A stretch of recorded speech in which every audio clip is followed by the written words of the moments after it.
Hello, thank you. We're going to go ahead and get started with the first 5 Sacramento Commission meeting. Today is March 5th, and we have an interesting situation. But what we'll do is kick off the meeting, have our clerk read roll call, and then we'll go from there. Dave Gordon. Here. Beth Hassett. Terrence Jones. Here. Olivia Kassiri. Here. Terry Porter. Here. Scott Moak. Here. Phil Cerna. We have a quorum. Today, Steve Orts will be voting for Beth Hassett, and Terry Porter will be voting for the vacant position left by Paul Lake. This meeting of the First 5 Sacramento Commission is cablecast live on Metro Cable 14, the local government affairs channel on the Comcast, Consolidated Communications, and AT&T Uverse cable systems. This meeting is closed caption and webcast at www.sacmetrocable.tv. Today's meeting will be repeated Wednesday, March 7th at 2 p.m. and Friday, March 9th at noon on Channel 14. Members of the audience wishing to address the Commission may sign a speaker slip at the kiosk located in the back of the room. Please include the agenda item number that you wish to address and then bring the completed form to me. Please speak into the microphone when addressing the Commission and state your name for the record. If you have any electronic devices, please put them on silent or turn off now. Thank you. Thank you, Gail. As you can tell from our roll call, we are missing our chair and vice chair. And so I've checked in with County Council, and he's going to sort of walk us through the process for electing a chair for the day. So our bylaws do contemplate such a situation, and the answer to how we handle this is the remaining commissioners that are present can select a temporary chairperson. We've done some research, and the most senior member of the commission is Commissioner Moak. Hey! I won! Not yet, not yet. Finally! So it's my suggestion, our suggestion, staff's suggestion that if there's a motion and a second and then you vote on that, he will be the temporary chairperson for the day and can fill that seat, which is necessary because that's the command screen, if you like. You guys should totally not make a motion on this. Just let it die. I move that we appoint Is there a second? Moak as interim chair. Second. And roll call vote, all in agreement, say aye. Aye. All opposed, nay. Congratulations. Should I abstain? I don't even know what I did. Too late. You're recorded as an emphatic yes. Okay, all right. So do I move now? Yes, please. Hey, all right, man. All right.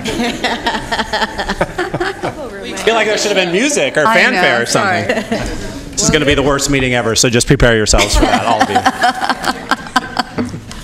Okay, let's start in then. Welcome everybody to. Do I have like a preamble to read, or you get to do that, or Phil does it off the top of his head? Allegiance. The Pledge of Allegiance. Let's let Dr. Wirtz lead us in the Pledge of Allegiance. Please rise. I pledge allegiance to the flag of the United States of America and to the republic for which it stands, one nation, under God, indivisible, with liberty and justice for all. Okay. We get to dive right in with item number 1. Approve the February 5th, 2018 draft action summary. Okay. Obviously had time to look at this. This requires votes, so we will entertain a motion to... I move to approve. Second. Dr. Jones and Dr. Wirtz, the doctors, first and second. And now we go roll call vote. Is that how that works? Dave Gordon, Aye. Steve Wirtz, Aye. Terrence Jones, Aye. Olivia Kassiri, Aye. Terry Porter, Aye. Scott Moe. Aye. Motion passed. All right. We'll move on to item number 2. Public comments on non-agenda items. And I do have some speaker slips, and if you do have others that request to speak, comment to the commission, you can grab a speaker slip at the back of the room. We do have at least one, and maybe more that are coming. So I could ask Frederick Gale Jr. to come to the podium.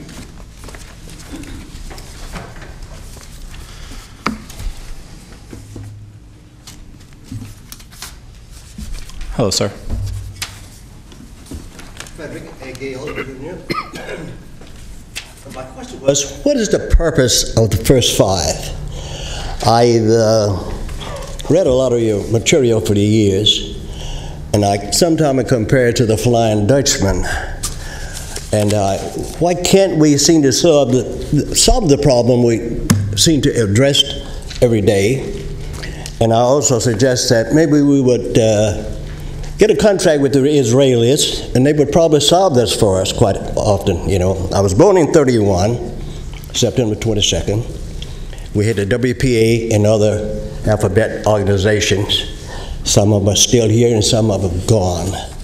But I would suggest maybe you look at the health system in Norway, Sweden, Denmark, UK, and maybe we would be a model for us, and we would come to that landing once in a while. Thank you very much. Thank you, Frederick. Of course. Nobody else is signed up to speak on this particular item. So with that, we can move on to item number 3. Executive Director's Report. Thank you. Some exciting things to report out for this month. Last month, the President did sign the budget, which increases spending in several priority areas for children, which you can see. It includes our home visiting McVie program, which Sacramento County Department of Public Health does receive funding to run the Nurse Family Partnership home visiting program through that, so that's wonderful. And it reauthorized the Children's Health Insurance Plan known as CHIP, for the next 10 years, but at a reduced amount. The budget provides $7 billion for federally funded clinics, which are a major partner with the Commission, not only for oral health, but also in our work with reducing African American child death. And also funded increases in child care block grants, which improve access and quality to child care.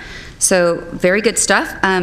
Unfortunately, the whole question around DACA program was not answered in the budget, so that is still something that we're looking at. And there are some potential major changes to the CalFresh program, which is the food stamp program, that could really impact families too.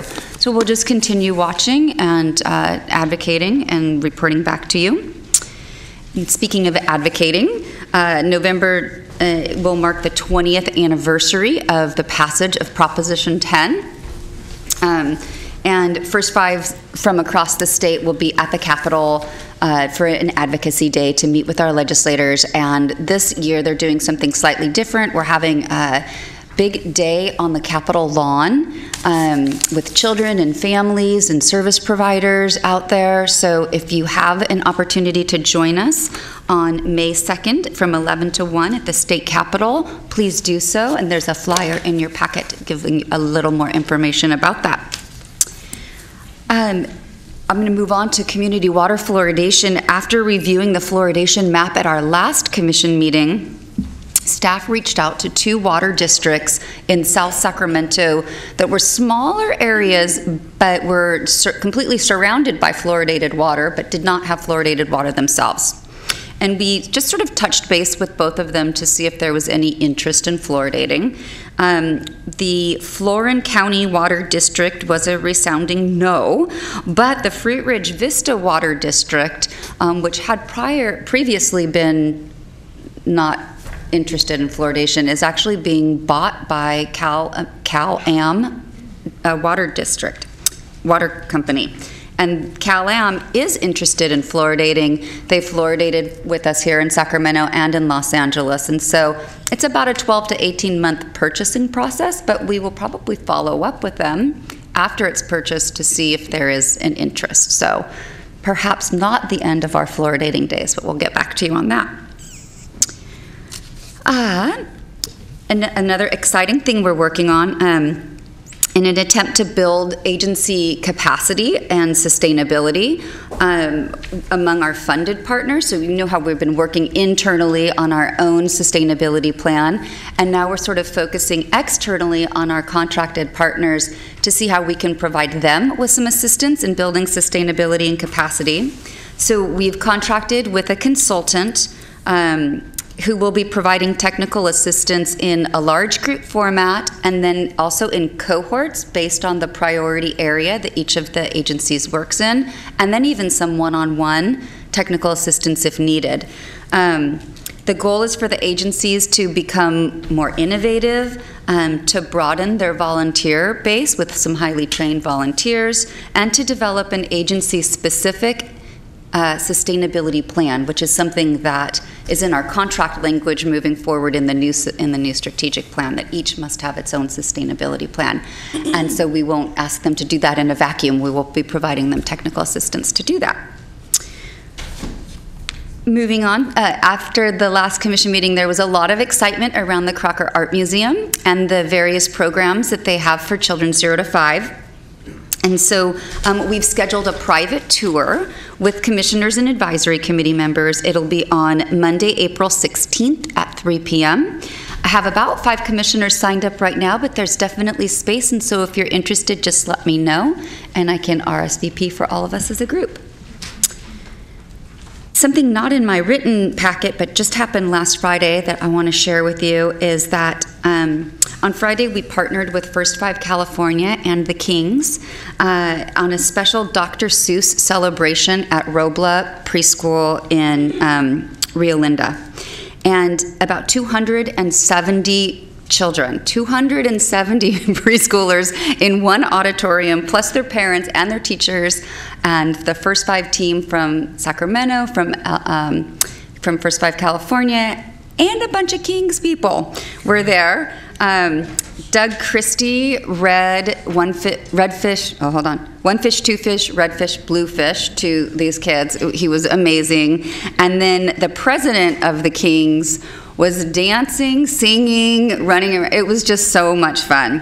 It was really special to have like that caliber of an event at our local preschool, and I just really valued the partnership with the Kings and with First 5 California to make that happen. So we do have some video clips and different things we'll bring to you at the next commission meeting. They just weren't up and running quite yet, but I think some of it might already be up on Facebook if you want to check that out. And finally, also not included in your written work, but last December, SCOE did finalize a publication called the Sacramento County Early Learning Roadmap, which you each have a copy of. And that document is actually the result of 15 months of various stakeholders getting together. I think more than 60 stakeholders, including First 5 and several of our funded partners, working to deliver this document. The plan, the goal of the plan is to create a community where all children have access to quality early learning services. I didn't know if Commissioner Gordon, did you want to add anything to that, or? No, I just want to express appreciation to Dr. Natalie Woods-Andrews. Would you stand for a moment? And our staff at SCOE for all of the hard work that went into this document. I think it's a great document and will serve us well in the next several years.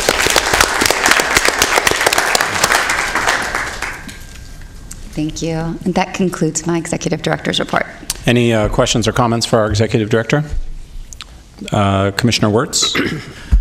Yes, just a couple things. back to our first speaker, Frederick's concern about why we don't solve this, I wanted to follow up on the federal piece of this that you were reporting on, and ask you about, just to acknowledge, I guess, the status of the Affordable Care Act in terms of its impact on us being able to support families. You mentioned the DACA piece and the food stamps, and I think the other piece that interferes with our ability to maintain our families and support them in part is how to maintain that the Accountable Care Act, and California has been doing a lot of backfilling to do that. But so that's one question. The second, I think, because you mentioned the DACA piece, I just want to sort of highlight the reality that the whole Sacramento region, as well as other parts of the Bay Area and northern area, are being terrorized in large degree by these ICE raids that are happening. They themselves admit that only around half of them are people that have some kind of a criminal status, and they lump a lot of things together in that, which are somewhat minor. But nonetheless, because we deal with families in 0 to 5, I had provided to, and perhaps it can be sent to the Commission, I had provided a just released peer-reviewed article on the impacts of immigration actions in news and the psychological distress on U.S. Latino parents raising children. And I think we just continue to, we've talked about this before, but we need to continue to recognize that some of our communities, in particular our Latino communities and even other communities of color, are being faced with uncertainty and undermining the trust that they have in the institutions we have to provide support to them. And I think it's just important for us to continue to recognize that.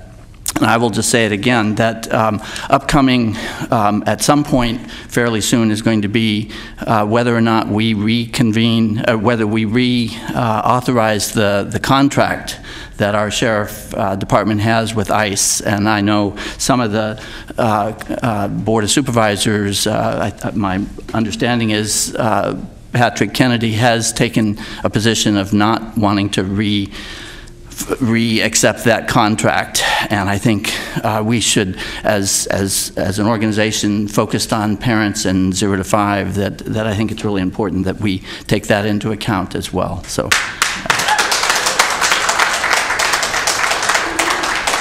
Thanks, Dr. Wirtz. Any other comments or questions for our Executive Director? Okay, with that, we'll move on to item number 4. Advisory Committee update. Here he comes. Here I come. My name is Robert Silva. I am the chair of the first five of the Sacramento County Advisory Meeting. And I'd like to also say congratulations to Commissioner Moak for your win today. Hey, good thanks. job. All right. And now you're very excited about that, I could see. So, okay. That didn't mean anything. That was just with our meeting on the 9th, of course, we had our mindfulness moment by Miss Carolyn Curtis that we have each month.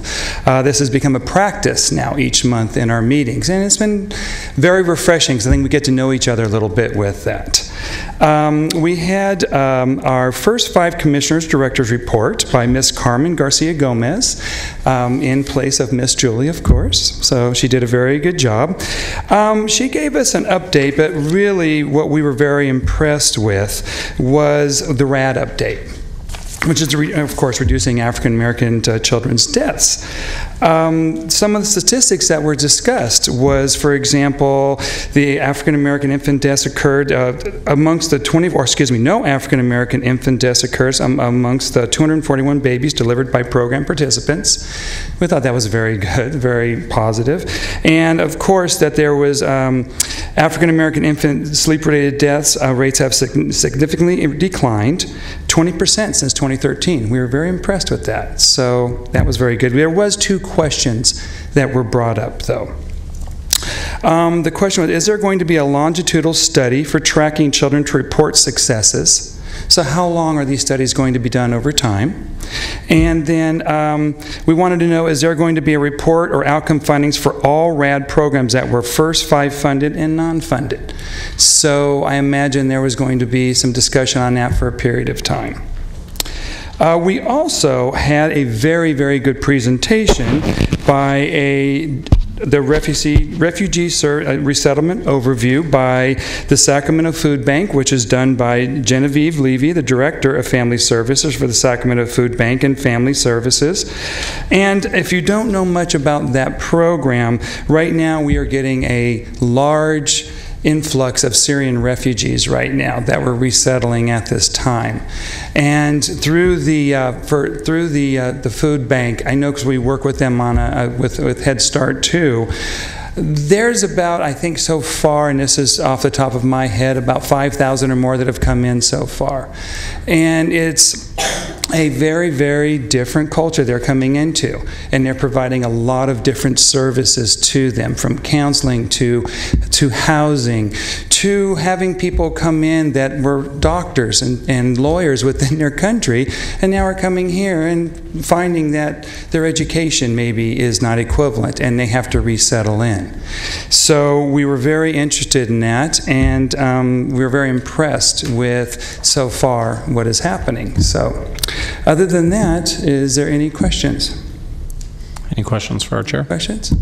Okay, thank you very much. Thanks a lot. Appreciate the report. Next up is item 5. Evaluation Committee update.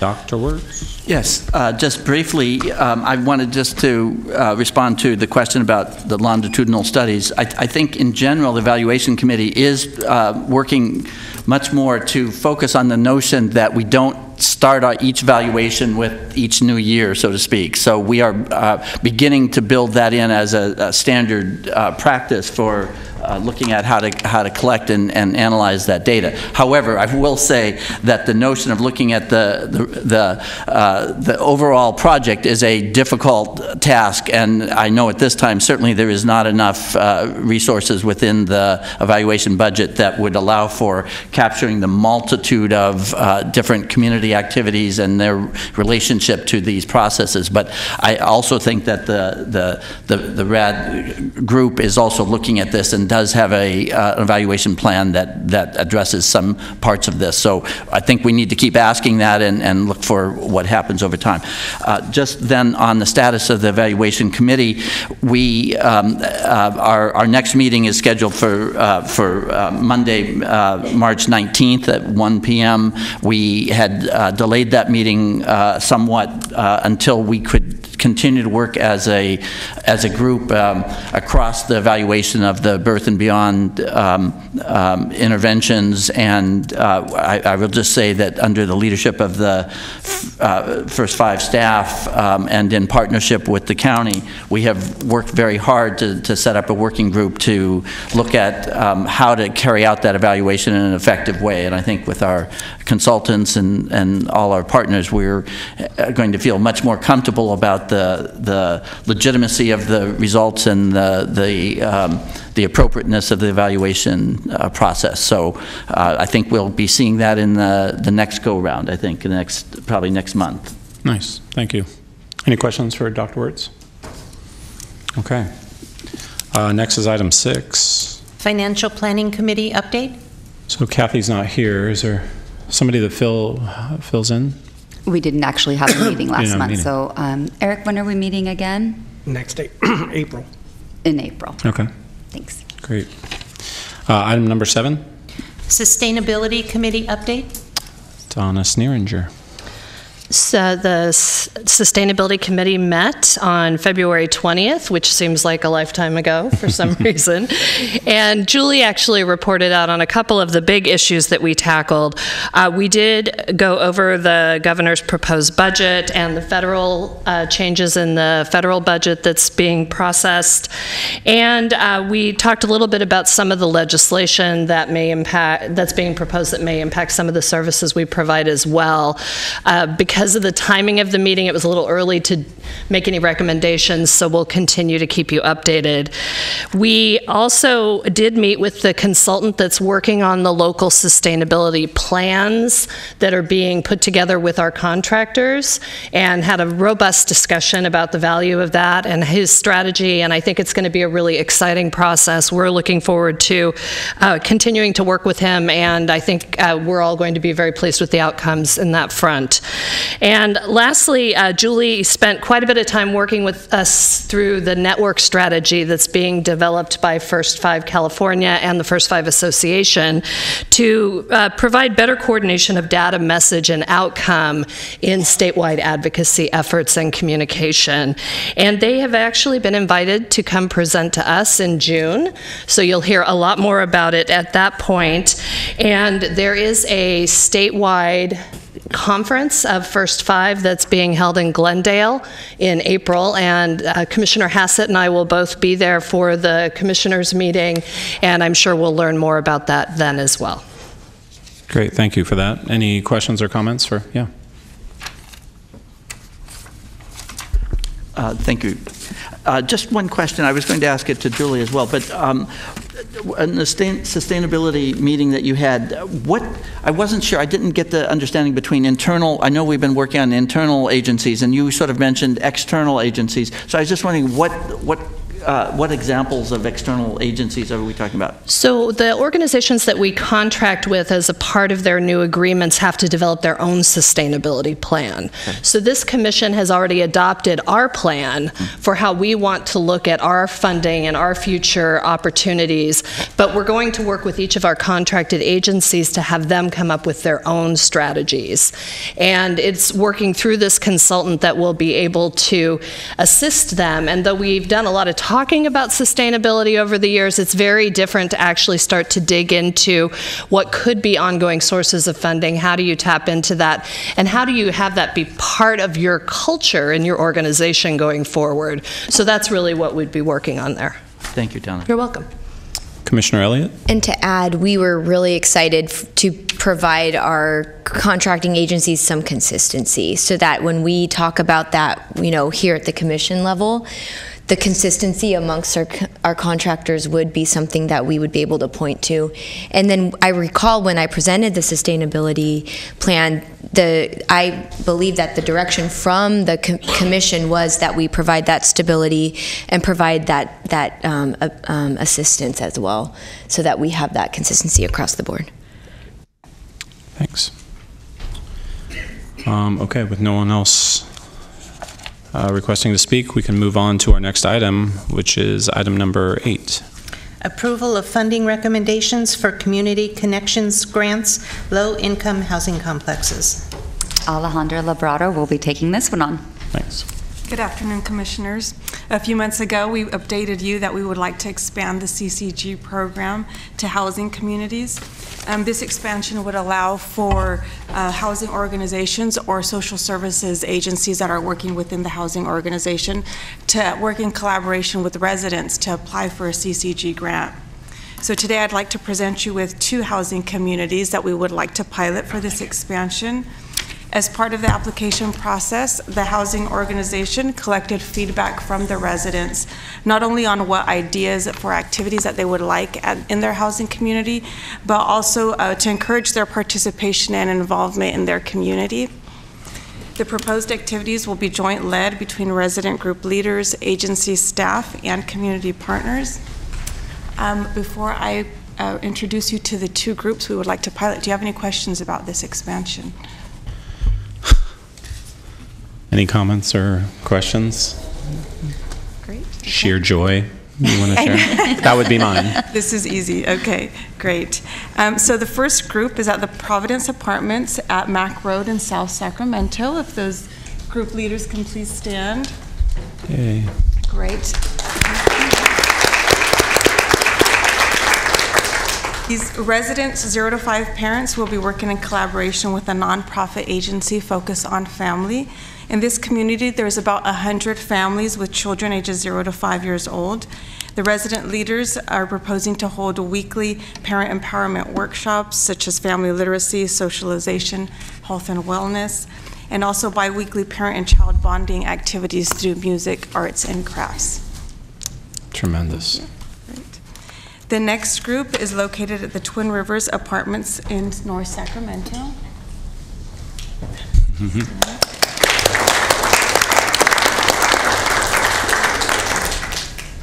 These resident parents will work in collaboration with Urban Strategies, a nonprofit agency currently working in this community to support and case manage families that will be relocated in the fall.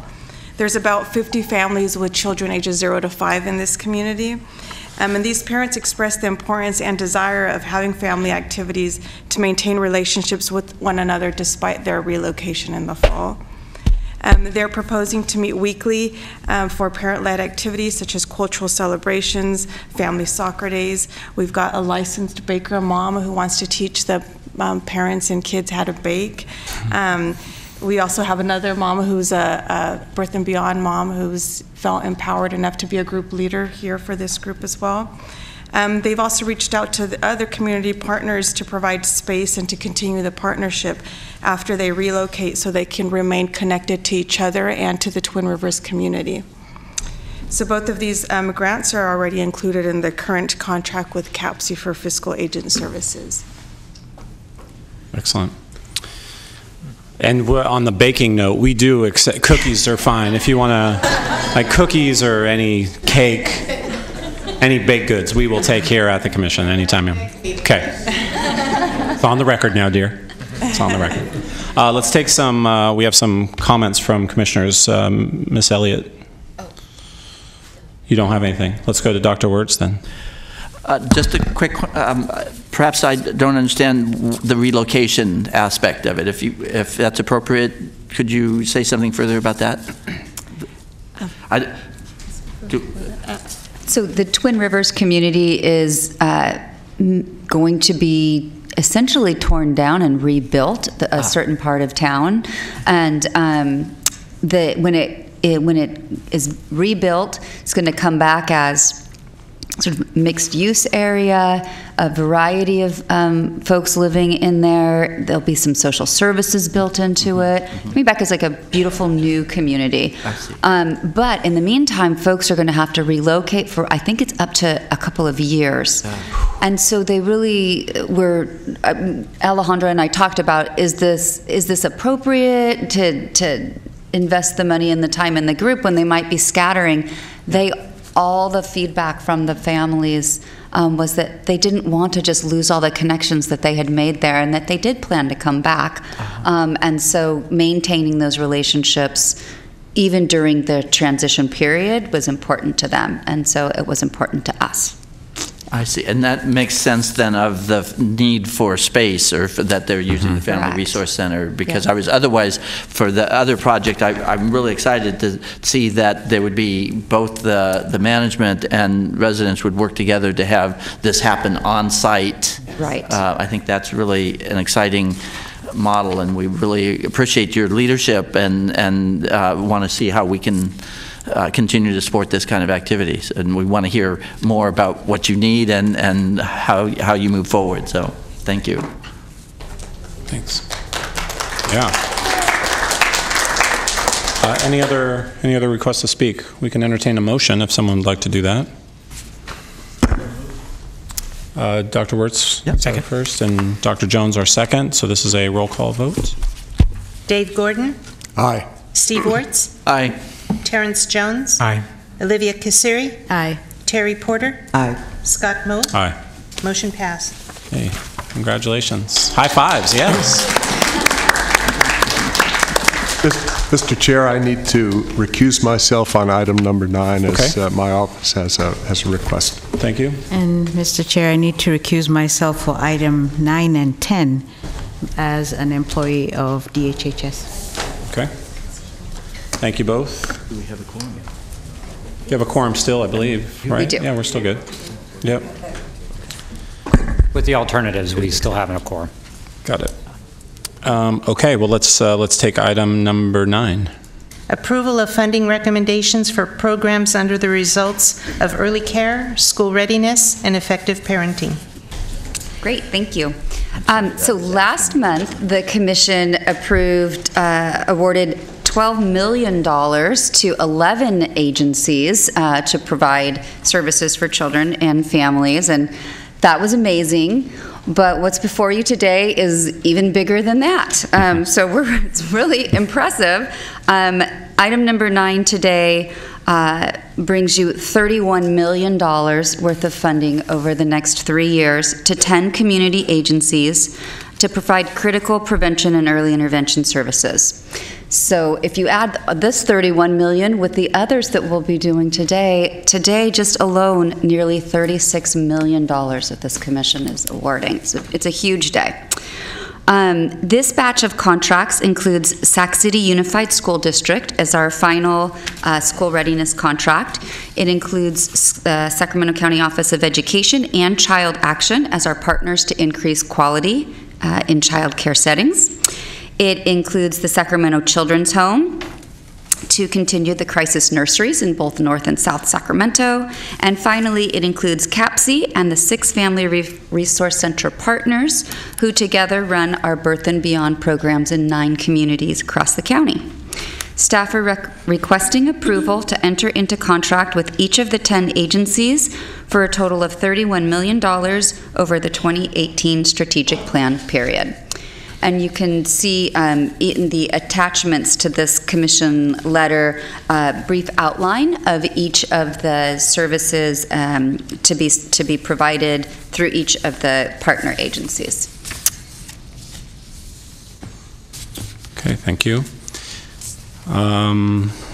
So our discussion. Dr. Wirtz, is that your request to speak on this one? I didn't request, but you will. I just surprise, all right? No, more just to maybe ask if Julie, if you would do a little bit more background about how the process for getting to these. I think it would just inform us a little. I'm sorry to ask that, but yeah, no worries. Yeah. So we these we're calling our non-competitive applications. So we developed applications and asked our funded partners to explain to us the changes between the current year's contracts and what we would be looking at for the next 3 years. The decrease in funding we know was going to result in a slightly modified scope of work and potentially numbers served. And so each of the applicants provided us with a detailed application, and then in many cases we went back and requested some follow-up information, and addendums were created in the majority of cases to get to where we needed to get with dollar amounts and services. So those all came in over the course of the last several months, and then what you're authorizing us to do today is to go back and just finish those negotiations and get the contracts in place. For the most part, the services that have been provided that were successful and impactful, these are non-competitive. The commission realized that these are critical services to maintain. These are the ones that came out very highly in our strategic plan work group. And so these are the services and programs that would continue into the next strategic plan. And just to follow up on that, so you mentioned the decrease in funding. Did most of these per our plan have about a 10%? Or did no, it most vary? of them had more than that. Got it. The school districts had about a 20%. The early care contracts with SCOE and Child Action were more at a 30% reduction, yes. And then the Birth and Beyond programs were at 15% reduction, so kind of a little all over the place, but anywhere between 10 and 30% for all of the continuing contracts. And one thing.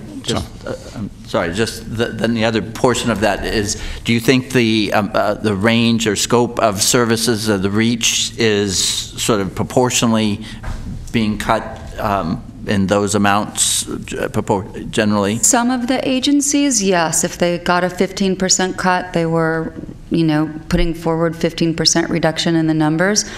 I think we saw our school districts really dig deep and were able to obtain some additional funding from the districts, maybe through the local funding formula, local control funding formula. So I think we saw, even though the school districts had a 20% reduction, they actually didn't come out with 20% reduction in the number of kids and families to be served. We were really happy about that. Most of the others were right around the mark where they were reduced. I guess this is also just, and then Donna, you can get your comment. This is for a long time, through multiple strategic planning sessions and through years and years of thinking about this movement of a non-competitive process. You know, I think we got to a spot where we realized that things are going well with a lot of these programs. We are making investments and giving this money to organizations that are absolutely doing the work that is required of them and changing the landscape of these communities. And so, you know, that debate about why then make them reapply. If it's working, then let it keep working. So I was really happy. I know that it stood for debate for a long time, but I was really happy that we have landed in this spot where we know these organizations that are doing good consistently and meeting marks and exceeding them in many cases are now have something to rely on, because that means those families and kids ultimately have this to rely on. The stop-starts don't do anybody any good. So I'm thrilled for this. And I just wanted to add a couple comments on the quality childcare section. One, I'm really pleased to see the inclusion of family childcare. I think it's critically important. That is where many of our youngest children are, often our lowest income, and those who have families that work non-traditional schedules. So it's important that we have quality options across the continuum. I continue to look for where we're working with family, friend, and neighbor care and informal care. And I know with our limited funding and cutting back, that's a challenge. But I'm curious, Julie, how in the proposals or in the conversations it was discussed how this will leverage against state-funded programs and other sources of funding that I know go into these efforts. Right. So in my mind, this is sort of all under this large umbrella that SCOE operates called Raising Quality Together, that you've had a presentation on in the past. And there's just so many pieces of that puzzle, but that is the big umbrella under which our funding contributes. First Five California funding contributes. There's the state preschool spaces, and it is a puzzle, but I think SCOE does a really good job of making sure that things are not duplicated, that we're not First Five money is being leveraged but not supplanting any other funds. So I really look to them sort of as our leadership to say what we can do. As the commission and trying to understand, I actually learned quite a bit about the programs this time around, because this is my first strategic planning period and my first opportunity to be engaged in the negotiations and what the scopes of work look like. So it's a great learning opportunity for me. We actually will be meeting with all of the early care partners later this month.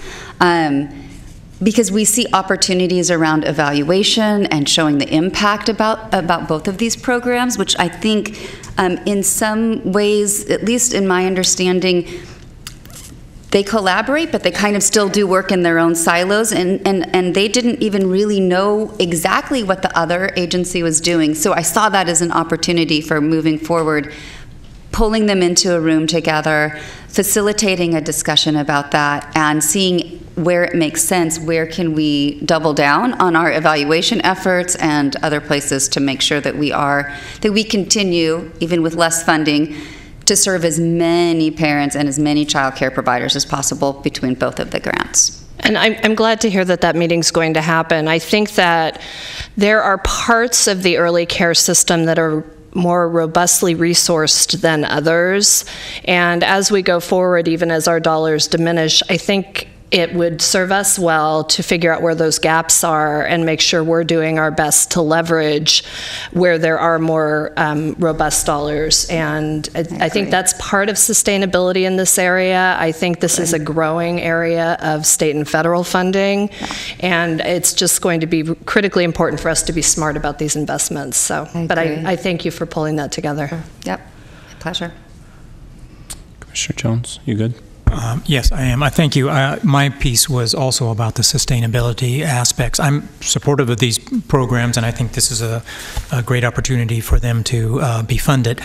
But I was looking at also that reduction in services and thinking that if they're given, I think, well-deserved non-competitive bidding, that that sustainability of the services, I would like to see that piece worked out. At least, I don't know how it's done, and I think, Donna, you would, maybe that's the case, but I think the onus should be also on the groups to, show that they are able to come up with some plan about how that's going to happen, if not this funding cycle, certainly in the next, because we know it's going to happen again.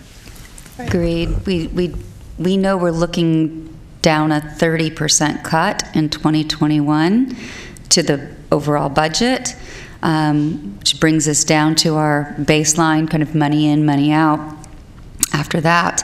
And so we've actually written into contract for each of the agencies a 10% match. We were per year as a minimum match so that they are already thinking about leveraging. We've even asked them, when possible, to give us a steady budget across all 3 years, whereas typically we allow them to raise a budget every year for COLA and other things, but we're saying, well, maybe that could be part of your contribution toward the sustainability piece of it. And then I really do think bringing on a contractor and helping them walk through that, how do they create a sustainability piece, what kinds of support do they need to do that, is going to be critical too. Yep. Thank you. Great. Commissioner Wirtz? Just a general comment. I know that many of these programs already are deeply rooted in the communities, and I think that's really a critical component to their success. But I guess I was just going to sort of highlight that I think the part of the sustainability is going to be actually expanding that the depths of the roots into the community, for both for political purposes, but also for actually supporting families. So I'm hoping that that's part of the thinking around the sustainability is, how to continue to build champions in the community and engage a broader and broader set of those community members as well. So, thanks. Okay, with no other comments and no one signed up to speak on this item, we can entertain a motion. I move approval. Commissioner Sneeringer. I'll second. And second. And just a point of order, just if I could, now that it's been moved and seconded. I was just wondering, I know you got no comments from the for speakers, but I'm just wondering about the question of whether anyone from these agencies would like to speak to any of these issues, the sustainability, the integration with the community, or and I don't want anyone to feel any pressure, but this is a big 3-year commitment here, and I just wanted to make sure that anyone that felt like they wanted to say something about this would. We could roll the tape back from 3 years ago when they talked about the same thing, but and choosing which one. But I see there's a couple that are racing to the podium. Sheila Anderson from CAPC, looks like Richard Dana from Mutual Assistance Network, and Natalie Woods Andrews from SCOE. Representative from NICE from the Sacramento Children's Home. So there's 13 other people that are going to come in too and speak about this. No, all thanks, Mr. Wirtz. Thank you. We just raced so we could be first. Right. That was it, right? Richard Dana with the Mutual Assistance Network and representing the Birth and Beyond Collaborative today. Sheila Boxley, Child Abuse Prevention Center, also representing the Birth and Beyond Collaborative. Dave. You can also represent the Birth and Beyond. Oh, David Baker, Sacramento Children's Home, representing the Birth and Beyond Collaborative, as well as the Sacramento Children's Home Crisis Nurseries. I think that we can talk a little bit about some fairly concrete things and then ask you to trust us. There's some other things in the works that probably shouldn't be on tape and televised just yet. But we do have a sustainability committee for Birth and Beyond, and we are actively looking at that, and it includes everything from looking at possible affiliations that would give us access to McVie money to another funding request that is currently being considered at several levels that would help to offset money. We are also looking at the implications of the passage of the Families First Act and what that means, and we are actively engaged at the Capitol in working with CDSS CalWorks on the funding proposal for home visitation that's come from the governor's office. So yes, we are very actively looking, and I think it's worthy of note that the Birth and Beyond program has been highly leveraged all along with a match level that exceeds what's being asked of all the other agencies at this point. So I would say we've already done those things that were, when I say easiest to do, if you've ever done mall billing, you know it has nothing to do with easy. But we've done, things that already have required some effort and some real commitment for a number of years. I'm going to add to that on the point of the community component. Birth and Beyond has hired lots of folks from inside the neighborhoods that have grown up inside the program and have gone on to sit on school boards and in other places and be champions for us in places like the First Five Commission, like City of Sacramento, County of Sacramento. So that in itself, you're talking about 19 years worth of work and building up to that. So that's not something that happens overnight, and we're able to actually take strong advantage of that at this point and continue that momentum. Thank you. I'll just add, in terms of the crisis nursery, built into the plan is a 10% match, but it's very clear that traditionally the Sacramento Children's Home, we've provided about 3 to 4 times that. We have strong support from our board. Our board has put together a crisis nursery sustainability committee just for that topic and has a very active plan about funding, because we know that it's a vital resource that we can't just lower it or reduce it or get rid of it. It has too much of an impact on the community. So we greatly appreciate the approval going forward for the amount of money that we get from First Five, but we do work hard at bringing in a tremendous amount of additional dollars to increase the number of kids we can see each year. Appreciate your support on that. Thanks, David. Good afternoon, Natalie Woods Andrews with the Sacramento County Office of Education. Thank you so much for considering the funding for these programs. On behalf of the Sacramento County Office of Education, I've had an opportunity to share with you that we have been able to utilize First Five funds as a foundational piece to really build the infrastructure of support to enhance the quality of early care and education programs for Sacramento County. At the same time, in terms of sustainability, we have been able to draw down a number of grants and contracts that really help us leverage and really enhance the services that we're able to provide. And so the First Five funding is part of a continuum of services and supports that we're able to offer to child care providers and also family child care homes. So part of our sustainability is seeking out additional funding, but leveraging the First Five fundings in order to do that. Another part of our strategy is partnering with our community agencies throughout Sacramento County. And as Julie shared with you and Superintendent Gordon shared, that we have recently released the Sacramento County Early Learning Roadmap. And that, again, is an opportunity to bring our community into the conversation about what it means to have quality early care and education prenatal through age 8. And so building that awareness and then also partnering so that we're not duplicating services and we're really maximizing our resources is another strategy that not one entity can do this alone, but how do we as Sacramento County come together to really sustain these efforts?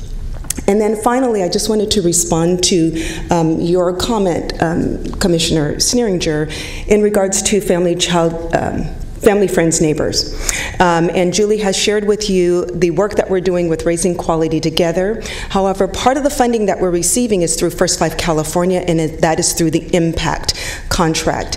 And in that particular funding source, Sacramento County Office of Education has subcontracted with Child Action a substantial amount of funding to specifically reach out to family, friends, and neighbors.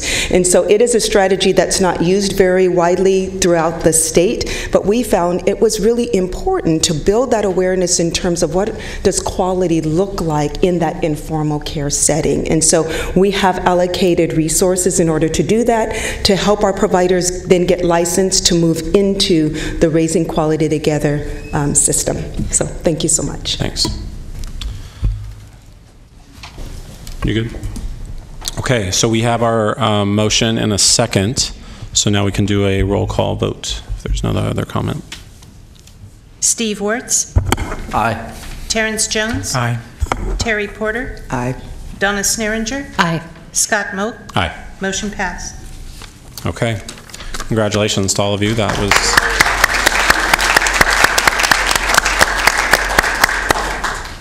We'll tee up item number 10. I'll go get Dave. Approval of funding recommendation for breastfeeding support services. Great, and we have Linda Fong-Samara will take this one for us.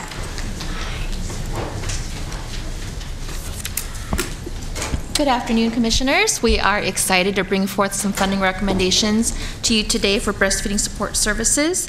Just as a brief background, staff released a request for proposals, or RFP, in October of 2017 to provide breastfeeding support services to local mothers to make sure they have education and support to help them both initiate and continue exclusive breastfeeding until their child is at least 6 months of age, and that follows the AAP guidelines. A total of about $2.25 million was available for the 3-year period, and 2 organizations applied for funding. One was the Sacramento County DHHS WIC program, and the other is Community Resource Project, or CRP, as we call them with an acronym. Both underwent the review process, and at this time, as the highest scoring proposer, CRP is being recommended for full funding for their request of $1.09 million. DHHS WIC received the second highest passing score and is being recommended for the balance of funding in the amount of $1.15 million. And these amounts together exhaust the funding available under the RFP. We're excited that these 2 programs together are going to continue to offer important services to women in our community so that mothers and their infants can get off to a healthy start.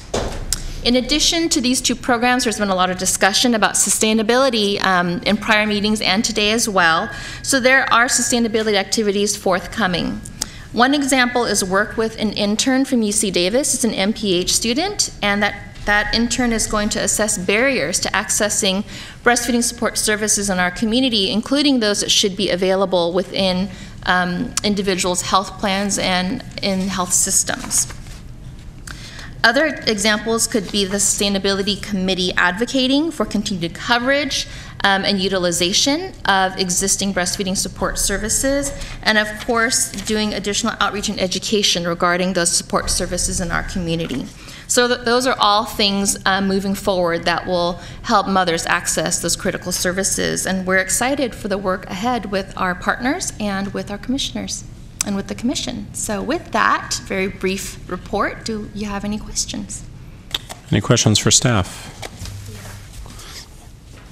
Our breastfeeding champion, Commissioner Elliott. Sorry, predictable. Nope, that's great. So my question is with the second, with the DHHS WIC program, they're getting less than 50% of what they were asking, understanding that they were the second scorer and that was the remaining balance. So my question is, their program goals say they want to serve 2,400 mothers, and then they list out, a variety of activities. My assumption is that with less than 50% of the funding, I anticipate that those goals, program goals, will adjust, and you'll, through the negotiating of the contract, come up with reachable goals within the amount of funding that they'll be getting? Is that how that will work? Yes, these are the reduced goals. Those are the reduced goals. Gotcha. Okay. So they had to reduce the number of staff and actually the number of locations that they're providing services in, and they're focused on their highest volume locations in this reduced proposal. Thank you. Thank you. Thanks. Any other questions or comments from the Commission? We do have a few people signed up to speak, so I'll ask Jeanette Newman-Velez to come forward.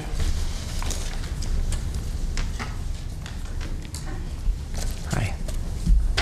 Good afternoon, Commissioners. My name again is Jeanette Newman-Velez, and I'm the Breastfeeding Promotion Coordinator at Community Resource Project WIC, or CRP WIC. I would like to thank you once again for your thoughtful consideration and hopefully approval of this RFP so that we can continue to provide critical services to the women and infants in Sacramento County. This early intervention health project will move the nutrition result area forward by continuing these important services targeted towards low-income women who normally lack access to such services. As such, I believe it will ensure that we can continue to provide optimal nutrition, or they can provide optimal nutrition to their infants through successful initiation and duration of breastfeeding. Thus far, our results have been clear.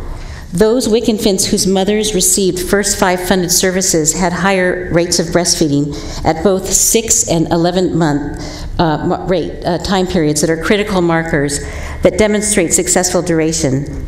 In our most recent quarterly reports, our 6-month-old infants whose mothers received these services had a 43% exclusive breastfeeding rate, compared to only 16% of those infants not touched by first 5. Similarly, the 11-month-old infants in our program, 28% were exclusively breastfeeding, compared to only 19% of those with no services. And even for mothers who chose to combination feed, we see that they also had higher breastfeeding rates than those who did not get any breastfeeding services from our lactation consultants. Continued funding will allow us to further implement our plans to also target low breastfeeding rates among our African American community that have lower rates compared to other ethnic groups, and we believe this strategy will help facilitate ongoing efforts by the Commission to decrease the alarming disparity in African American infant death rates in Sacramento. We're committed to working with our partners to continue to leverage the limited resources to attain our mutual goals, and we appreciate the Commission's vision to allow us during this critical time to further develop systems for further continued sustainability. Thank you again. Thanks, Jeanette. Next speaker is Amelia Shandell. Next up will be Lisa Matthews, so you can get ready. Good afternoon, Commissioners. This is Amelia. I'm Amelia Shandell again. And I just really want to thank you for the great ride. It's been 16 years since the very first time we got funding, and I'm just so proud and so excited to see what's happened in Sacramento.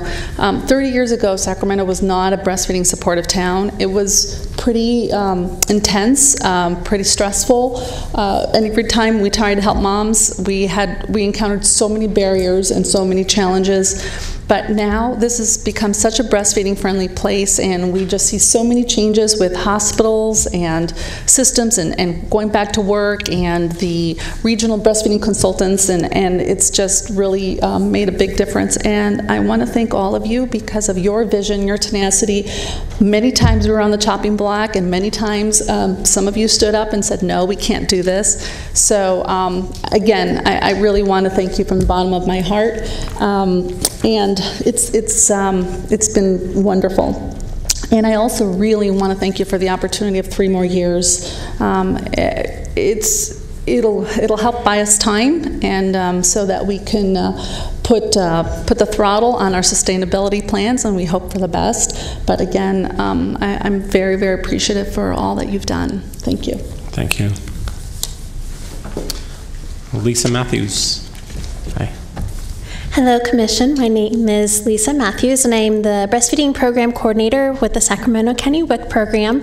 I also wanted to echo the previous 2 speakers in that I want to express my gratitude to the Commission in supporting our program for more than a decade and a half.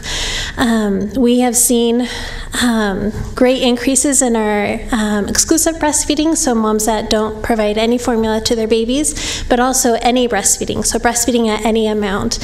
And in many times we're seeing more than double the rates of breastfeeding among the first 5 recipients versus those that haven't received any services. So I just wanted to express my gratitude to this Commission for your long support. Thanks. Dr. Wertz. just a question you will have heard before. Is there a way, and I guess, Julie, this goes to staff as well, but perhaps the programs, is there a way that we will continue to build on the baby-friendly hospital initiatives? Do we feel like we've got them on board, all the hospital systems, or is there a way to ensure that we keep them in the loop, and certainly as part of the sustainability piece as well?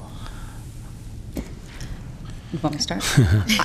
One of the things that we're looking at in hiring or bringing on an intern, a free intern from UC Davis, is around that. What sort of work needs to be done with our health systems in order to sustain breastfeeding services. And so that is one thing we'll be looking at, along with several others, how to engage and how to provide them whatever support they might need to get them to the next level. And also the barrier side, what is stopping health systems from being able to deliver what technically they should be able to deliver through Affordable Care Act right now? What are the barriers that moms are facing when they're trying to actually access the things for which they are eligible? So kind of both sides of that, but yes, that is a couple of the job duties of our new intern. And I can briefly add to that too. A couple of the reasons why we took a slight step back from the baby-friendly work was because of all of the honestly oppression influences happening outside our first five. That was a positive push towards breastfeeding support. So all hospitals and health systems have to have an infant feeding policy now. They must. And so for all intents and purposes, these health systems either have to adopt a model policy that's available through CDPH, or they should just become baby-friendly, get that certification. So it wasn't so much necessary for us as a commission to say, here's an incentive, we'll pay for your training, and we'll offer you some of the payment towards baby-friendly. Again, there's this requirement that they become breastfeeding friendly. So that was one of the reasons. And then, of course, under the Affordable Care Act, there is supposed to be breastfeeding support. However, how that is defined within each of the agencies in the community is a little bit different and a little bit hazy, so that is why we're bringing on an intern to help us figure out what's happening in our own local community. I'd also like to piggyback onto what Julie and Linda had to say as far as what Commissioner Wirtz was asking, is that fortunately we have a special grant through our state WIC program that has special staff called regional breastfeeding liaisons, and they've been working very, very actively as part of their plan of action to ensure that these local hospitals meet that requirement, because it's one thing to say you must, but then the how, our regional breastfeeding liaisons are helping with that process. They're meeting with them, they're meeting with their task force to help them make sure that they can meet the different steps of the Baby Friendly Commission so that they can pass with flying colors. Also, both Lisa and I are involved with our local breastfeeding coalition, and our coalition is working to make the community come together and make sure we're working with other local providers so that that can be something built in and embedded into other services. So thank you for the question. Yeah, thanks for that additional context. With no one else requesting to speak at the commission and no other speaker slips, we can entertain a motion. So moved. Commissioner Wirtz is first. Second. Second by Commissioner Gordon. Let's do a roll call vote. Dave Gordon? Aye. Steve Wirtz? Aye. Terrence Jones? Aye. Terry Porter? Aye. Scott Moak? Aye. Motion passed. All right. Congratulations. Yay. Are the rounds of applause happening because I'm a basketball announcer? Is that what's happening? Like, this is weird. It's a little weird. We've never had that before. I like it. He has. He really has. Okay. Yes, Dr. K can come back. Let's move on to our next item. Approval of funding recommendation for pregnancy support mentor services. And Linda's on a roll, so we'll have her take this one too. Perfect. Hello again, commissioners. We're excited to bring forward another set of funding recommendations for you, and I thought I would again provide some background.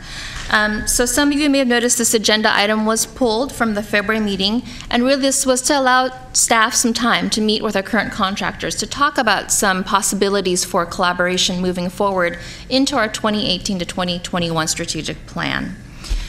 We had heard that there was a desire to ensure a full continuum of services, including those medical services and ultrasounds that are available to pregnant women in the upcoming 3-year cycle. We're really proud and excited to bring forward what we think is a really great collaborative answer that offers women that full complement of services. And this will be provided by 2 primary agencies and several subcontractors with those agencies. Both the Center for Community Health and Well-Being and WellSpace Health are committed partners to work together, and we facilitated discussions with these 2 entities, and all of us agreed that women should have access and would benefit from that biomedical, psychosocial, and social support model that includes the pregnancy mentoring that we've had for the past couple of years, in addition to mental health and medical services. During these discussions, we talked about where they could work together, where there are areas that complement each other, and Center for Community Health and Well-Being is actually voluntarily reducing their budget by $180,000. And so this moves their request from about $2.1 million to $1.9 million. And this will ensure that women enrolled in their program will have access to the medical model services provided by WellSpace Health in the upcoming 3-year period. WellSpace will have approximately $500,000 to close out their current services to women enrolled in the program. We're estimating about the first 6 months they'll work on that closeout of services for their current clients, and then they will continue to provide ultrasounds and mental health services to women in the Black Mothers United program through the Center for Community Health and Well-Being. Although there will be a slightly fewer number of women served overall than initially proposed, we do think that this approach is a much more integrated model, and it's going to offer moms a multitude of services that is really important and critical to reducing those risks for poor birth outcomes. So overall, we think this is a win-win solution, and we are excited. We really appreciate the flexibility and commitment of our partners. With this, we're requesting your approval to enter into a contract with Center for Community Health and Well-Being for $1,906,559 and a contract with WellSpace Health for the 3-year period at $500,490. Any questions? Commissioner Stieringer. I'm just curious, you mentioned slightly fewer total would be served. How much was that decline? It's approximately 100 women over the 3-year period. So it's about a 13% decline from the initial proposal. Thank you. Yes, 100 women total over the 3-year period. Let me make sure I understand. The initial proposal was, I believe, about 730 women, and this will serve closer to 630 women. Okay, that's yes. What I was trying to figure out. Okay. 100 women over 3 years for... Sorry for the confusion. Commissioner Wirtz. So I think this sounds like an amazing partnership and an amazing job of collaboration and working through. What I want to say is a couple things. One, it seems like from the evaluation committee data that we've looked at, I think that having a medical base seems to be a very critical part of getting the outcomes that we've been seeing, and therefore I'm really pleased to see that that medical piece is there. And secondly, I think one of the things I'm really excited about in this partnership is that there was overlap before in terms of where moms might deliver, whether they receive cultural broker support from either program, and now to see that will work together to try to integrate that process and have one of the questions I always had was, the cultural broker works in the community, does a great job of engaging the mom, and then they struggle with the healthcare system about where that's going to happen and how their system works. And I think this allows at least for that better integration, that they know they have a base home for medical care that will ensure that kind of access and collaboration between the cultural broker and that service. I know this is not necessarily easy, and I really want to acknowledge and appreciate the willingness of both organizations and First Five to work on this kind of a solution, which it seems to me, even though there's less women served, the quality of that service will likely be improved. And I think it is really a comment on the commitment to the broader goal of the outcomes of helping families and children in Sacramento. So mainly, I think I want to thank First Five for taking the time to work through, staff to work through this, and second, both our partners who have been doing a great job to work together to come to this solution. It seems to me like this is going to be a valuable integrated service. So thank you very much. Thanks, Dr. Wirtz. We have a bunch of people signed up to speak, but let's let Commissioner Sneeringer. I just have a question for staff. The documents that we had in our packet only reflect what wasn't funded in the secondary proposal. Is there an outline of what the $500,000 is covering? Because we have the Center for Community Health and Well-Being, but we don't have the scaled back $500,000 for WellSpace. So WellSpace Health was actually a subcontractor of the CAPC proposal, and they were providing a majority of the pregnancy peer support services, the ultrasound, and the psychosocial supports. With our work to discuss collaboration with both partners, we've begun looking at some of those numbers, and we will continue to negotiate the details with both contractors. The idea is to meet with them individually and together as a group, so we can talk about the different processes and the minimum numbers that we will see from both parties. But we don't have that yet. We don't have it in the summary yet. Okay. We have some ideas. It's not completely up in the air. We anticipate around 200 ultrasounds per year. With the Black Mothers United program serving around 210 or so women each year, we would hope that the majority of them have ultrasounds and are connected to the services at WellSpace, so probably close to around a couple hundred a year. But we didn't make it to that exact process, but essentially what we're asking for today is permission to enter into negotiations with them and sort of figure it out, and we're happy to share with you where that all lands. But I think in good faith I can tell you that we're not concerned about it landing in a good place. Okay. Let's take some of our speakers. First up is going to be Tamara Walton, followed by Leona Spivey. We'll just ask you to state your name, and there are a number of people signed up to speak, so the line is long. So we have that 3-minute timer. Don't like stare at it. Don't let it bother you. Don't let it bother you. Just pretend it's not there. Just kind of know it's somewhere in the background. Hello, my name is Tamara Walton, and I was just coming to speak and just say how the program has impacted me. I was actually a mother that was in the program, and now due to the funding, I am actually going to be an advocate, so I can actually extend the help that I received to someone else. And my son is 7 months old now, and he's just growing and thriving, and due to the help of the Black Mothers United program, I'm just excited to be part of the group now, knowing that I get to help other mothers through that program like I got helped. So that's all I had to add. Perfect. Thank you so much. Thank you. Well done. This is Leona Spivey, and next up will be Shannon Reed. Good afternoon, Commissioners. My name is Leona Spivey, and I've been a part of the organization for approximately 17 years. But today I bring to Tiana Anderson, who's 39 weeks. Holy Moses. And this is right. Dr. Kassiri, be on the alert. You might not just only sign the birth certificate in this case, you might do some other work too.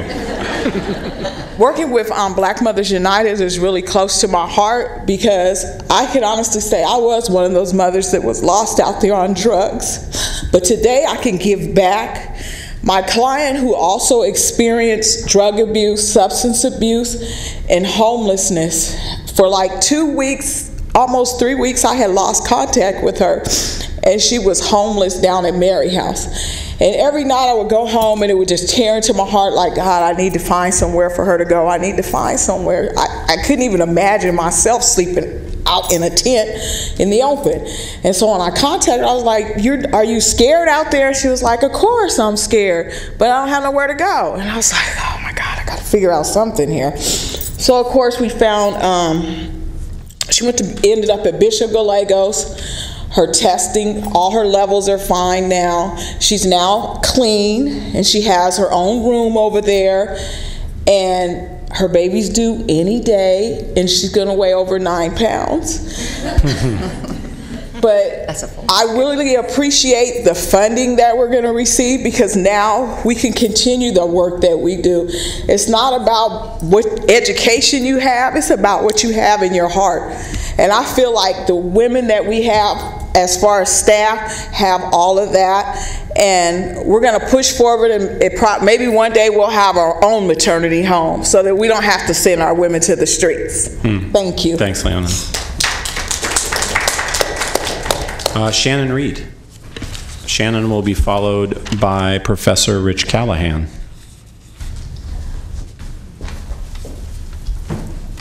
Good afternoon.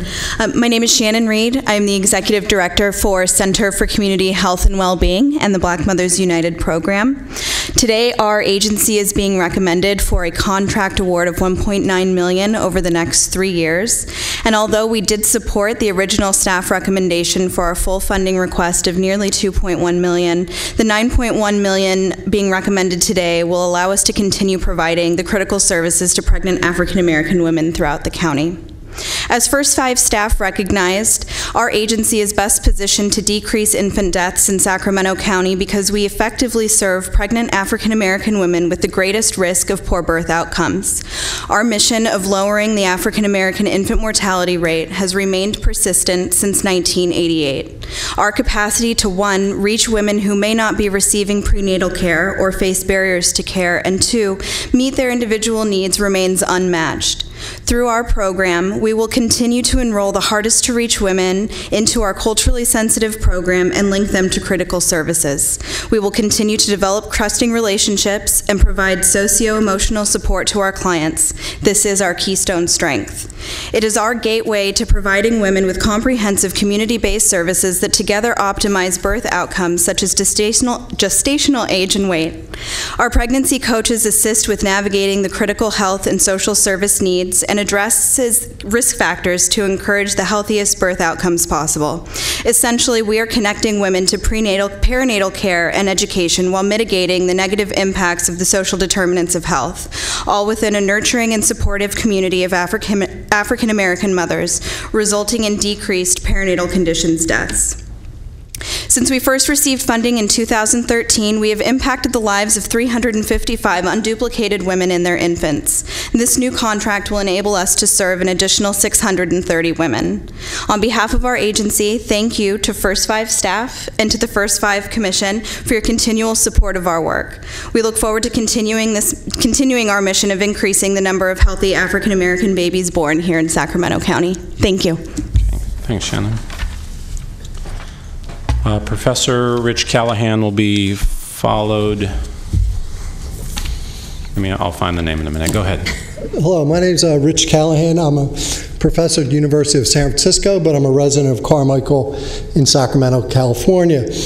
I come here today based on both my firsthand knowledge of the community of CCH and its well-being program, and also based on the research I did on looking at programs that address the social determinants of health. And one of the researchers, as part of that research, I reached out to Chet Hewitt at Sierra Health Foundation.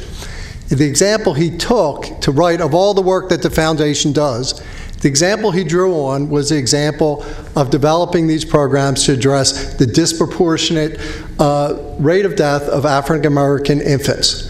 And this program that you're funding, CCHWB, is a program that's a model. When Chet wrote this chapter several years ago, he said he wasn't sure what the outcome was going to be. What I was interested in finding in this research and my research to other leaders in the state, Ken Kaiser at the Institute of Population Health Improvement, Dr. Tony Eiton, Dr. Robert Ross at the California Endowment, was not people who could describe the problems of social determinants of health, but people who had come up with solutions and getting traction on this. And your funding of CCHWB is funding of a program that's gotten traction and making difference in the lives of these women and these children. You heard earlier about the number of African American infant deaths starting to go down. That reverses a 20-year trend. And it's not by accident, it's by your investment. It's a model in Sacramento that is not just a model for Sacramento in investing in this program, but potentially a national model. It's a model where you have women providing services directly to women in a program run by women. It's a program that, in my study of it, has a low-cost infrastructure. The dollars that you invest in this program goes directly to service. They're not carrying overhead. They're not carrying processing of other things. The other piece about it, and this is really where I commend the Commission as well, is there's other sources of funding for medical models. There's not a lot of funding for social determinant of health models. And your courage and conviction and core values in investing in a model that addresses specifically the social determinants of health, as I said, it's not just a model in Sacramento, but it's really a model nationally. I'd ask, as you consider moving forward, that you consider ways that you can find funding for CCHWB to serve those additional 105 people, women and children who aren't being served under this proposal. So in conclusion, I'd just like to say, I see this as not only an effective investment over the next 3 years, but you really change the trajectory of lives of these women and these children in the decades to come. And that's really public service at its best. So thank you very much. Thank you for that.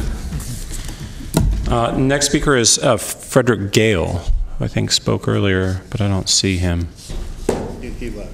He left, okay. So we'll move on to Gina Roberson. And then followed by Kenya. I'll wait to say your name, Kenya. Your last name. Good afternoon, Commissioners. My name is Gina Roberson. I'm the Associate Executive Director of the Health Education Council, a subcontractor of CCHWB's proposal. I'm also a Placer County First 5 Commissioner, and I only share that because I do understand the importance of process in when making funding decisions so they are fair and equitable. I am speaking today as one of the subcontractors who, if the staff recommendations are approved, will have less funds to provide African American pregnant women needed health education and support to have healthy pregnancies, learn skills to reduce and cope with their stress, and lead a healthy lifestyle. We know that these are the important contributors to successful pregnancies and reducing perinatal condition deaths. I'm also speaking as a concerned community member about the lack of transparency and arbitrary funding of programs outside the competitive RFP process. I can remember a few years back when this commission was also concerned about this and developed a process for funding out of the funding cycle and out of the RFP process. It appears that those processes are not being followed with today's recommendation. In the current staff recommendation, the center has been asked to reduce their budget by nearly $200,000, which will result in serving significantly fewer African American women in the community. Even though they were the successful applicant in the competitive RFP process and there were no protest letters filed. It has not been made public why First 5 asked the center to voluntarily reduce their budget to fund to fund WellSpace, and to my knowledge, WellSpace has not provided a budget or a scope of work for how they will use their over $500,000, unlike each of the applicants who complied with the competitive process. I encourage the Commission to stand by its process and approve First Five's original recommendation from February, which was to fund the center at the full amount proposed and use the unallocated balance in this priority area of the $320,000 to fund WellSpace Health. Thank you for your consideration, and I hope you will do right by the many African American women who will not be served if the current staff recommendation is approved. Thank you. Thanks. Kenya, you are up. Say your last name for me. I know you didn't want to try that last name. I did. My last name is Fagbimi. And so I am the program director for Center for Community Health and Wellbeing. And I am both excited and overjoyed at the amount of funding that is recommended for us. At the same time, I am disappointed with the process. I think that we have to kind of look at our processes and how we go out for funding. It was a very competitive process. I think that the two programs are both doing great work, and it's needed. That's the purpose of these programs, is to reach the families and the families who are most in need.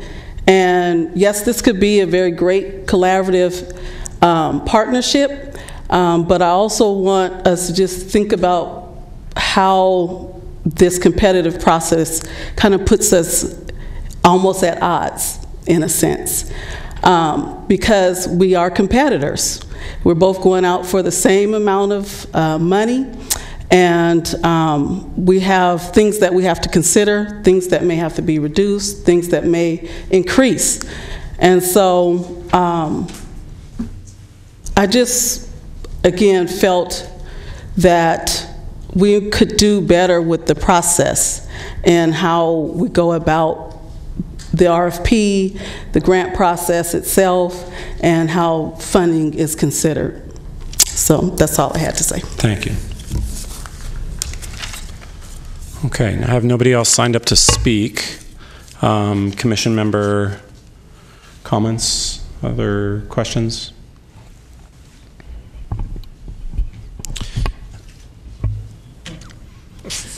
Go ahead. Just a clarification. I think I was just doing the math. The cutting of the 180,000 from the original request represents 8.6% decrease. Does that sound about right? Mm-hmm.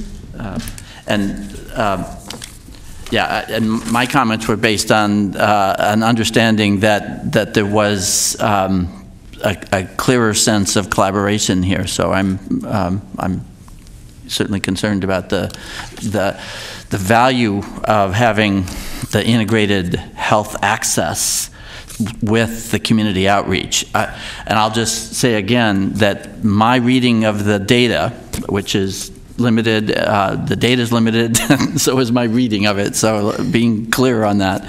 But my reading of that is that the best outcomes we're getting for reducing infant mortality and birth outcomes has been from the WellSpace services that had both cultural broker and medical care.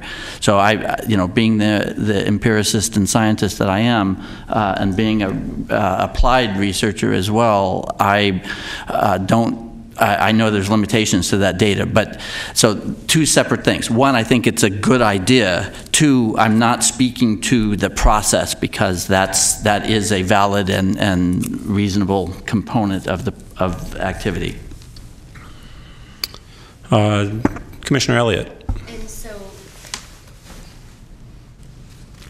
that, to your point, and it seems like it was a collaborative effort between the two groups to come to this agreement around what the funding level would be, which makes me heartened, because what we're finding in the evaluation committee meetings with this data, and I'm not a doctor, but I do have a master's degree from USC, Dr. Callahan, which I think I'm a former student of yours. Neither here nor there. The cultural broker piece is critical. The medical piece is critical. As commissioners, we set the tone and we lead, what we expect our contractors to, what we expect to be implemented in the community based on the funding that we provide. And I think that I can only speak for myself, and I'm not a voting member, but my expectation is that as we move towards sustainability, the competitive nature that we see, there's 1 million nonprofits, there's 1 million of us doing the same work. I will just speak for myself that my hope is that as we reduce our funding, not because we want to or need, we have to, the competitive nature will move towards more collaboration, and where one group is doing one thing and another group is doing that same thing, let's remove the fighting and let's come together and collaborate. And so that's my understanding of how this process was. And so I hope that moving forward that we can set a standard and an example that our expectation for the contracts that we fund will make Sacramento more of a community, and our nonprofits will be more of a community together. And that's easy for me to say. I don't run a nonprofit. So I understand that piece is very difficult to serve the people that all of you are trying to serve. But again, I'll speak for myself. I hope that we can come together as a community and find places to work together and not fight each other. Dr. Kassiri. So thank you. I do agree with what Dr. Wirt said about the data, but my question, I guess, is to Julie, because when I was reading the documents you sent, the impression I had is that this was collaborative, and I was like, oh, great. Yeah. But I am concerned about the comments I'm hearing. It seems like we walked out of it thinking that it's a collaborative effort. And I think you heard a little bit about the process maybe wasn't appreciated as much as the fact that, at least my impression is that the executive directors from each of the agency do understand what Christina just said, and that we are sort of stronger when we're working together and not duplicating, but working in an integrated way. Right.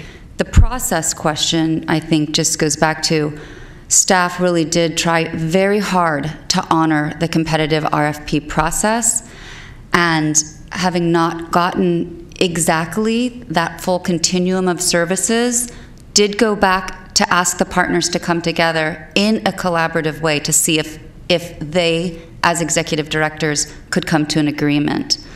That is what happened. We didn't we didn't broker it so much as we just got together in a room and talked about it, and essentially that's when Shannon, I think, gave a dollar amount that she was comfortable with. And I say comfortable, and she can speak to this, it does mean 100 less women being served overall, and that is a concern, obviously, that Linda and I share, and is what we're getting from the well space, that whole continuum of care, is that significant enough to make up for serving 100 less women? I believe it is, because I really do think that model, that's how we're getting our outcomes, is by having that continuum of service. So to me, and that's why I brought it forward. I wouldn't bring it forward if I wasn't comfortable with that. Is it okay? Is it possible to hear from the two executive directors, maybe? Both here. Fine. Come on down.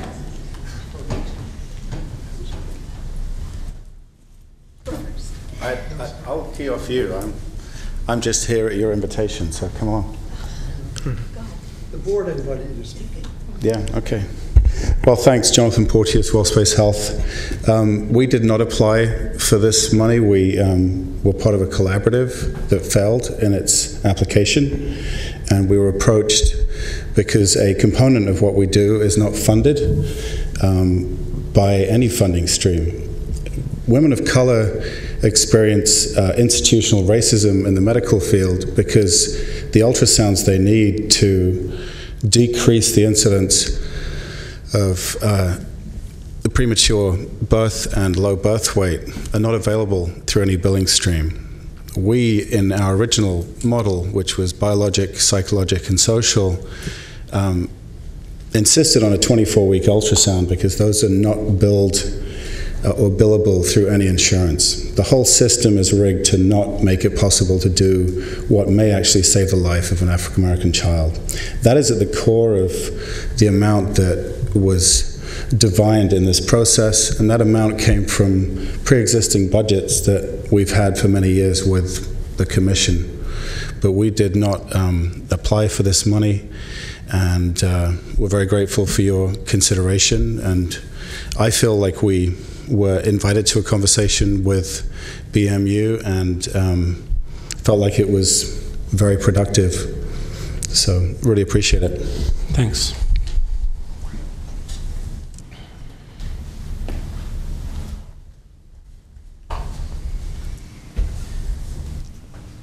Hi again. What Jonathan said, they were certainly productive conversations that we had. And, I would be remiss to say that, it wasn't challenging to identify areas within our proposed budget that we could decrease so that we could make this partnership work. I certainly see the value in having that medical model as a complement to our service. That said, it was a struggle because that is 100 lives that we will not be able to work with. That said, coming together in collaboration with this is something that we've talked about, I think, in various projects that we work on together, in that we know that we need to have complementary services coming from both ends. But I'm pleased to know that with the recommendation, with the funding that's on the table, that we will be able to enhance the services that we're currently providing with our cultural broker model and continue to expand on the number of women that we are serving. So currently we're serving about 200 a year, and this will, be a little bit more. So thank you for your consideration. Thanks. Dr. Jones. Thank you, and thank you both for coming forward and speaking. I'm not commenting on the process. I think that does raise concerns. I think if there's an opportunity for me, when I step back and look at the larger picture within the community, I think the women benefit from the complementary programs that we are putting before the Commission for the vote. I think the fact that WellSpace does have a continuum of care model already in existence, that they can continue to serve them, that they can bring, I think, that extra step, access to ultrasounds and, additional healthcare service and psychosocial services. I think that's a wonderful model that would complement the existing programs that we have. So I appreciate the concerns about the process, but I think if we look at the bigger macro picture, I think the community is better served with this combination. Thanks. Commissioner Steeringer? I agree with the benefits to the community of the combined model. I would say going forward, I think we need to provide some clarity in our process so that there isn't this confusion at the front end. If our intent is to have collaborative proposals that include all elements, I think we need to say that up front, because I know that you brought everybody in and you felt like it was a collaborative conversation, but as a community-based nonprofit person for my whole life, having your funder bring you to the table and say, we really want you to do this, there is a little pressure that you feel, and I think it is we need to recognize that, and we just need to be very clear at the front end. I mean, I think where you're landing seems reasonable to me, but I am concerned about making sure that we're clear about it at the front end. Yep. Commissioner Gordon. Yeah, I think to that point, I think we have to recognize that as we move forward with this is a new venture, and we're breaking new ground and figuring out how to do this better and better.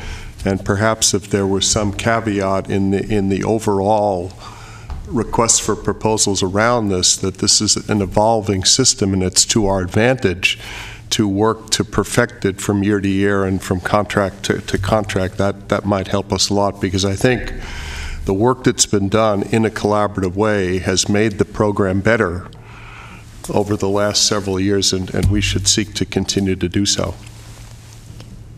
Commissioner Wirtz? Just a final point, again, not speaking to the process because I agree with all the comments about that, but I'm speaking to the women that might not get served, and I just want to clarify something that always is a hard balancing act between quantity and quality. And for me, I'm looking for the outcome. I'd rather see, the positive outcome for 200 women a year than not a similar positive outcome for 300 or whatever the other number is. So I think what we're trying to do here, and it's an empirical question that we will continue to monitor, is that by combining these services, we're going to get a better outcome, a better birth outcome for more moms than if we spread our services thinner and don't have all the components that we need. It's always a hard trade-off, but I think the evidence would, if in the preponderance of evidence, leans toward having a better outcome with this integrated service, and that's important to me. Maybe just to close up, I'll say 19 years ago, there were a dozen or 15 or 18 competitive nonprofit organizations that all entered into this room and other rooms like it that were vying for the same dollar, and ultimately realized that working together was going to be the best step. That was completely supported and applauded by this commission, and that program was the Family Support Collaborative and Birth and Beyond. That's really the genesis of what, and I'll look to CAPSI and give them kudos for bringing that discussion to fruition and allowing people who weren't traditionally sitting at the same table talking to each other, they all of a sudden did. And if we look today as a program that went through a non-competitive process to get funding, I feel like, using Dave Gordon's logic, that we are potentially on to something great this way as well. As a sports guy, look, if there's a problem, which in sports it's wins, right? You look to find the best people to let you win. And if I am drafting a group of or individuals or organizations, I am drafting these two organizations, period, to save babies' lives, black babies' lives. That's what I want. I don't want any more black babies to die in this community. And if I need to look at two organizations that I know can do that and zero that number out and continue to zero that number out, I'm fine with it. And I'm so happy you two are working together. I'm thrilled by it. So I also want to, without Phil here, I feel awful that he's not here for this moment and for what he has done. Right. 10 years ago, we were talking this same madness and nothing was being done with it. And today we're about to give out $2 million more for it and all these great services that are going to continue by the right kind of people and the people who can do this work and move the needle, who dedicate their lives to making sure these families and these moms are taken care of and getting to the right appointments. So I can't thank you enough for that. But I'm thrilled. I'm thrilled for what is about to happen with this program and what's going to happen. As the professor said, this is a national model that we're going to be really proud of and hopefully show off to the world. So I'll finish that way by asking if there's a motion. Move to approve. Second. All right, you first. So moved. Okay, we have our first and our second here. Good. We'll ask for a roll call vote. Dave Gordon? Aye. Steve Wirtz? Aye. Terrence Jones? Aye. Olivia Kassiri? Aye. Terry Porter? Aye. Scott Moak? Aye. Motion passed. Yay. Let's move to item number 13. 12, sorry. Whoa. Tried. Approval of funding recommendation for evaluation services. Oh, man, it's the evaluation I skip over. Thank you. Okay, well, this one will be a little bit less exciting, I think, but very important too. Before you today is a recommendation from staff to fund applied survey research for the contract term of July 1, 2018 through December 31st of 2021 to provide our evaluation consultation services. The maximum amount is $765,000. And this is in response to an RFP that was released in December. We had 2 agencies apply. and go through both an internal review process and an external review process with members of our advisory committee. And the results were posted on February 9th with Applied Survey Research coming out as the top point earner at 224 points out of 240. Harder & Company Community Research also applied. They were the second point earner at 214 and are not being recommended for funding. Both of these applications were amazing. We're so fortunate to be here in Sacramento County and have the caliber of expertise, just the level of expertise with both of these was superior, just unlike anything I've seen in a long time. So that said, we are recommending the top point earner, Applied Survey Research. There are some economies of scale because they've been working on our programs. There's really no need for a lead-in time. They can just hit the ground running with the new strategic plan. And we also allow for a 6-month continuation at the end of the strategic plan for report writing in the event that they don't get the contract for the next time around. So we're asking for approval of the contract with Applied Survey Research for $765,000 for the 3.5-year period. Great, thanks. No one requesting to speak. Any commission member comments? Okay, we can entertain a motion. I so move. Dr. Wirtz. Second. Dr. Kasiri, second. Excellent. Let's do a roll call vote. Dave Gordon? Aye. Steve Wirtz? Aye. Terrence Jones? Aye. Olivia Kasiri? Aye. Terry Porter? Aye. Scott Moak? Aye. Motion passed. Thanks. Item number 13. Commission member comments? Who's got a comment?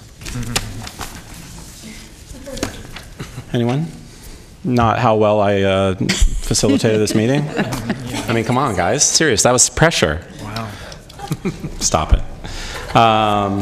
Okay, so hearing none, I believe, does that bring us to the conclusion of our meeting? Well, thank you all for your work today. A historic day, handing out close to $40 million in less than 2 hours. That's like record pace. So thank you all. Thank you all for attending today, and have a great rest of your day. Meeting adjourned. Sure.